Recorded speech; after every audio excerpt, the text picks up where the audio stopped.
비슷한 나이에 비슷한 직장에 다녔고 비슷한 소득을 벌었는데 우리는 시간이 지날수록 상이한 결과를 맞이합니다.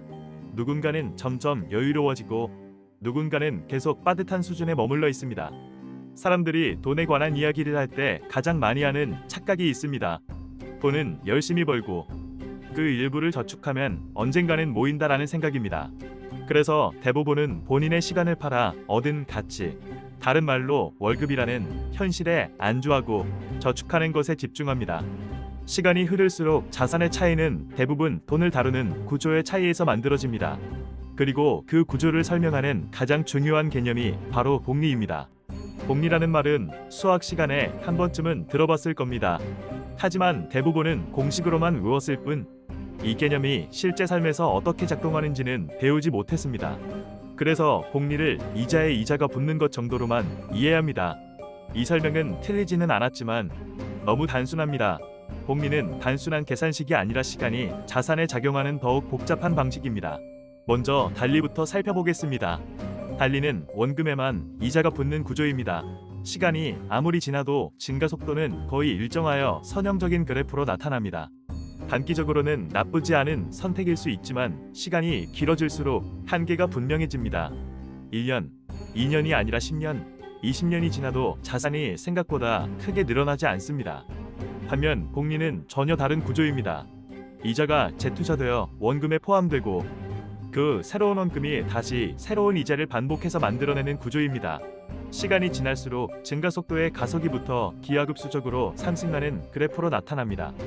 복리를 가슴에 와닿는 이야기로 풀어드리겠습니다. 0.1mm 두께의 종이를 계속 절반씩 n번 접으면 두께가 2의 n제곱배로 늘어나게 됩니다. 10번만 접는다면 고작 10cm 두께에 해당하는 정도로 보잘것없어 보이지만 42번 접으면 약 44만 킬로미터가 되어 달에 닿을 수준이 되고 100번 정도 접으면 약 930억 광년이 되어 관측 가능한 우주의 끝까지 도달할 수 있습니다. 이를 실생활에 적용해 달리와 복리를 비교하기 쉽게 원금 1억, 금리 10%, 예금과 연평균 수익률 10%, 주식을 각각 10년 동안 투자해보는 상황을 가정하겠습니다. 우리는 초반에 미미한 격차가 시간의 제곱으로 인해 기하급수적으로 불어나는 것을 알 수 있습니다. 결국 달리에서 원금의 힘은 복리에서 이자, 재투자의 강력한 힘을 능가할 수 없게 됩니다. 문제는 이 변화가 초반에는 거의 느껴지지 않고 처음 몇 년 동안은 달리와 큰 차이가 없어 보인다는 점입니다. 그래서 많은 사람들이 복리 효과를 체감하기도 전에 별 차이 없네, 이렇게 해서 돈이 언제 모이냐 라는 잘못된 판단을 내리게 되고 결국 구조를 깨버립니다. 하지만 복리는 중간에 포기하지 않고 시간의 가치를 귀하게 여길 때 비로소 힘을 발휘합니다. 즉, 시간이 쌓일수록 증가 속도는 점점 빨라집니다. 마치 눈덩이를 굴리는 것과 비슷합니다. 처음에는 잘 굴러가지 않고 커지는 속도도 더딘 것처럼 보일 때도 있습니다. 하지만 일정 지점을 지나면 멈추고 싶어도 멈출 수 없을 만큼 커집니다. 여기에서 중요한 포인트가 하나 있습니다. 복리에서 가장 중요한 요소는 수익률이 아닙니다. 많은 사람들이 투자를 통해 몇 퍼센트 정도 이득 볼 수 있을까에 집착하지만 복리의 핵심은 시간입니다. 같은 수익률이라도 얼마나 오래 유지했느냐에 따라 복리 효과의 결과는 완전히 달라집니다.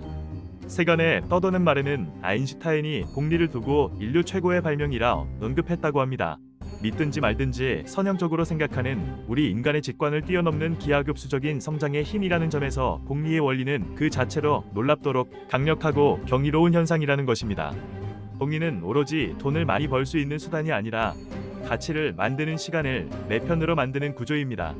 그런데 많은 사람들이 여기서 또 한 번 금융상품을 달리 복리로 나누어 구분짓는 착각을 하게 됩니다. 이 상품은 달리일까 복리일까 하고 의문을 갖습니다. 하지만 진짜 중요한 건 금융상품이 아닙니다. 운용 방식입니다. 은행 예금을 보면 구조적으로 달리입니다. 이자는 정해진 시점에만 지급되고 중간에 다시 재투자되지 않습니다. 그래서 시간이 지나도 큰 변화가 없어 보입니다. 하지만 만기가 되었을 때 원금과 이자를 묶어서 다시 예치하면 그 순간부터는 달리 상품도 복리처럼 작동하기 시작합니다. 즉, 같은 금융상품이더라도 어떻게 다루느냐에 따라 구조가 달라집니다. 주식 역시 마찬가지입니다. 주식은 구조적으로 복리입니다. 다만 매일 종가 기준 평가 금액의 수익률 또는 손실률이 반영되어 원금 손실이 가능한 위험 자산으로 분류됩니다. 즉, 양의 복리와 음의 복리가 반복됩니다. 하지만 수익을 보면 보유 심리로, 손실을 보면 회피 심리로 시장을 탈출한다면 결과는 달리와 다르지 않습니다. 결국 달리냐 복리냐 그 구조를 결정하는 건 금융 상품이 아니라 사람의 행동입니다. 이쯤에서 혜동 씨와 혜민 씨의 이야기를 예시로 들어보겠습니다. 1년 동안 가치 있는 기업에 투자를 해온 혜동 씨가 있습니다. 혜동 씨는 수익이 조금만 나도 기분이 좋아져 일부를 인출합니다. 반대로 손실이 나면 불안해서 매도를 고민합니다. 같은 기간 동안 혜민 씨는 큰 수익을 기대하지 않고 꾸준히 적립식으로 매수를 해나갑니다. 처음 몇 년간은 둘 사이에 큰 차이가 없어 보입니다. 하지만 시간이 지나면 결과는 완전히 달라집니다. 이 격차는 실력의 문제가 아니라 운용 방식의 문제로 인한 차이입니다. 복리 효과는 기다림을 전제로 합니다. 그런데 우리 인간은 감정을 가진 존재이기 때문에 가치를 만들어내는 시간을 기다리는 것을 잘하지 못합니다. 그래서 빠른 결과를 원하게 됩니다. 다시 말해서 높은 수익률과 짧은 시간을 동시에 기대합니다. 이러한 운용 방식이 자리 잡는 순간 복리에서 가장 중요한 시간을 스스로 버리게 됩니다. 급등주, 테마주, 레버리지 상품이 반복해서 주목받는 이유도 여기에 있습니다.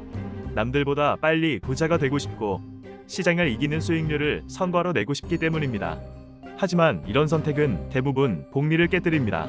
워런 버핏이 주식시장에서는 인내심 없는 사람의 돈이 인내심 있는 사람에게 간다고 말한 이유도 이러한 인간 본성을 정확히 이해하고 복리를 적용한 경험에 있습니다. 버핏이 특별한 정보를 독점해서 부자가 된 것은 아닙니다. 그는 17살에 투자를 시작하여 누구보다 일찍 복리의 마법을 이해했고 시간을 믿고 기다렸습니다. 그 결과 시간이 그의 편이 되었습니다. 우리는 주변에서 흔히 내가 자는 동안에도 돈이 일하게 해라 라는 말을 자주 듣곤 합니다. 돈이 돈을 번다 라고 정의되는 모두가 꿈꾸는 경제적 자유를 달성하는 시기는 보통 자본소득의 복리 효과가 노동소득을 앞지르게 되는 시기 이유를 말합니다. 이러한 경지가 은행의 도움으로만 가능할까요? 그래서 미국에서는 주식시장이, 한국에서는 부동산 시장이 활성화되었고 어느 정도 고착화되었습니다. 주식에서는 배당금의 현금 흐름이, 부동산에서는 임대료의 현금 흐름이 자산을 키우는 구조를 가졌기 때문입니다. 더군다나 가치가 상승한다면 인플레이션의 몇 배 이상을 압도하는 차익 실현도 가능합니다. 이 구조를 이해한 사람과 그렇지 않은 사람은 투자와 투기를 구분하지 못하고 복리 효과마저 누리지 못하게 됩니다.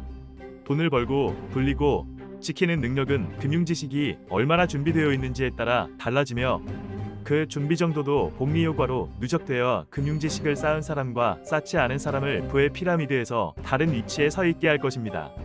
나이가 어릴 때 하루 빨리 복리의 마법을 이해해야 합니다. 복리 효과의 핵심은 시간입니다. 시간이 지날수록 그 격차는 더욱 더 커집니다.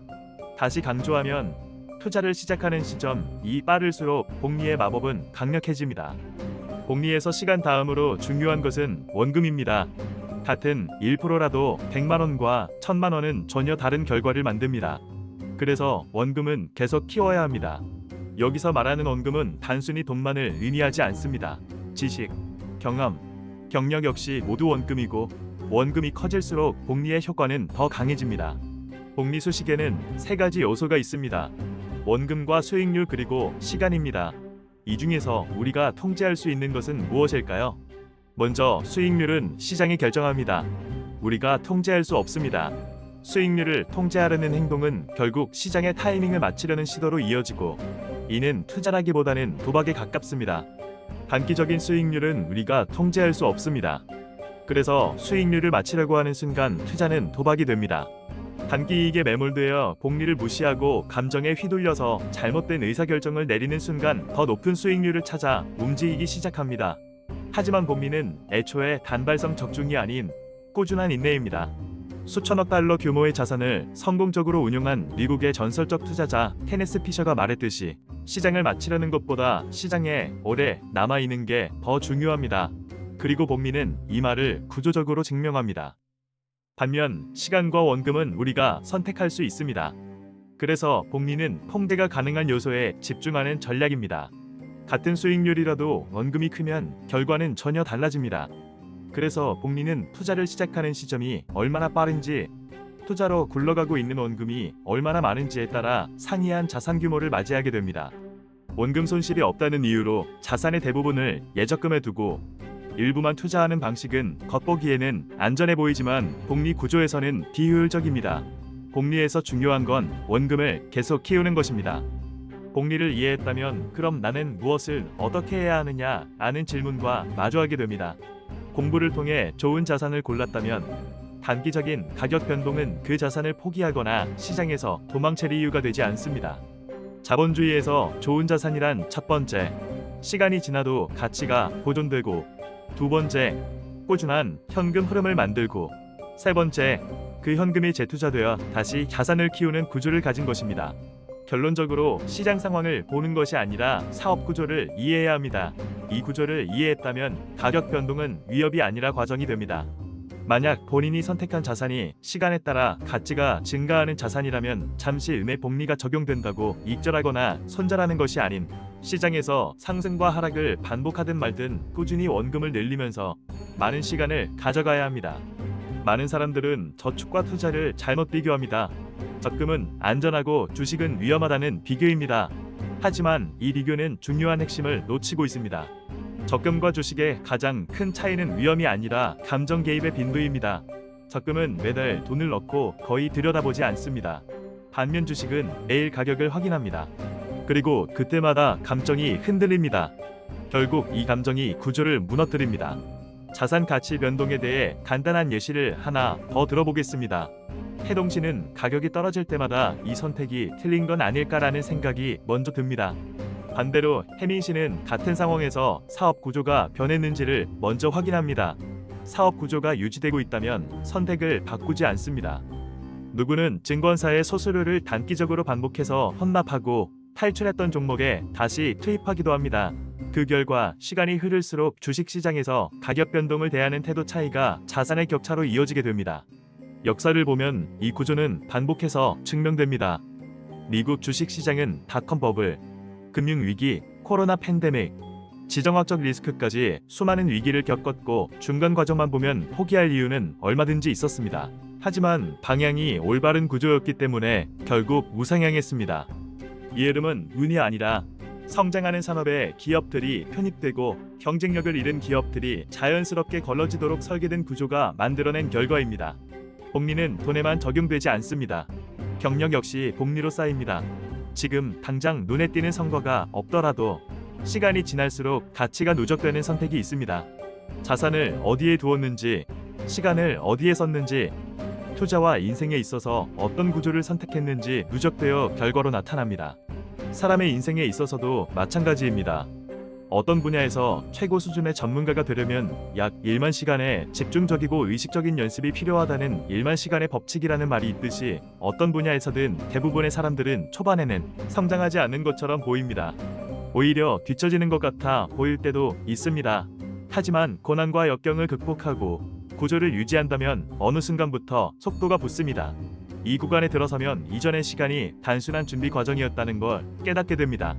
복리를 이해한다는 건 결국 선택의 기준을 바꾸는 일입니다.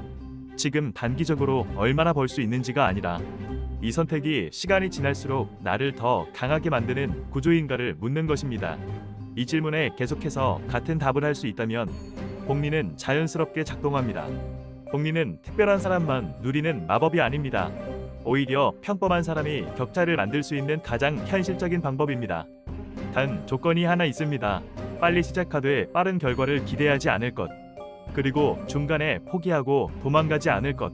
이 두 가지만 지켜도 복리는 충분히 힘을 발휘합니다.